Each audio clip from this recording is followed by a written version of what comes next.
بسم اللہ الرحمن الرحیم۔ السلام علیکم دوستو، ویڈیو دیکھنے سے پہلے ہمارے چینل کو سبسکرائب کر لیں تاکہ باقاعدگی کے ساتھ ہماری ویڈیو آپ تک پہنچ سکے۔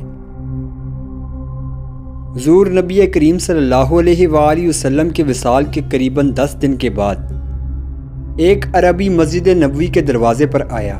اس عربی نے اپنا چہرہ چھپا رکھا تھا اور عربی نے حضور نبی کریم صلی اللہ علیہ وآلہ وسلم کے وصال پر افسوس کرتے ہوئے دریافت کیا کہ حضور نبی کریم صلی اللہ علیہ وآلہ وسلم کے وصی کون ہیں۔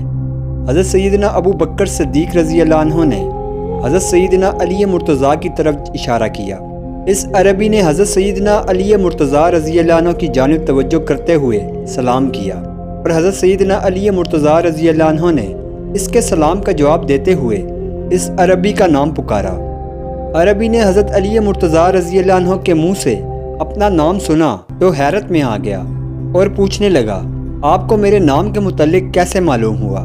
حضرت سیدنا علی مرتضیٰ رضی اللہ عنہ نے فرمایا، مجھے حضور نبی کریم صلی اللہ علیہ وآلہ وسلم نے خبر دے دی تھی اور تمہارے حال سے بھی آگاہ فرمایا تھا۔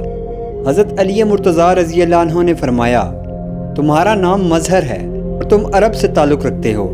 تم نے اپنے قبیلے کو حضور نبی کریم صلی اللہ علیہ وآلہ وسلم کی بشارت کی خبر دیتے ہوئے کہا تھا، تہمہ میں ایک آدمی کھڑا ہوگا جس کے رخسار چاند سے زیادہ روشن ہوں گے اور اس کی گفتگو شہد سے زیادہ میٹھی ہوگی۔ وہ خچر پر سواری کرے گا، اپنے کپڑوں اور جوتوں کو خود پیوند لگائے گا، زنا، شراب خوری، سود اور ناحق قتل کو حرام قرار دے گا۔ وہ خاتم الانبیاء ہوگا اور وہ رمضان مبارک کے روزے رکھنے والا ہوگا، بیت اللہ شریف کا حج کرے گا، نماز 5 گانا ادا کرے گا۔ اے گروہ، اس پر ایمان لے آؤ اور اس کی تصدیق کرو۔ پھر تمہاری قوم نے تمہاری ان باتوں کو سن کر تمہیں قید میں ڈال دیا۔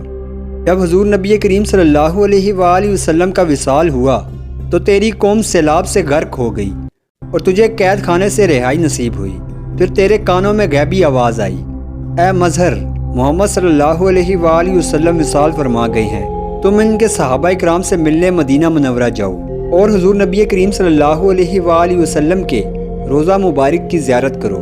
اس عربی نے جب سیدنا علی مرتضیٰ رضی اللہ عنہ کی زبان سے تمام حالات سنے تو اس کی آنکھوں سے آنسو جاری ہو گئے۔ اس نے آگے بڑھ کر حضرت سیدنا علی مرتضیٰ رضی اللہ عنہ کے ہاتھوں کا بوسہ لیا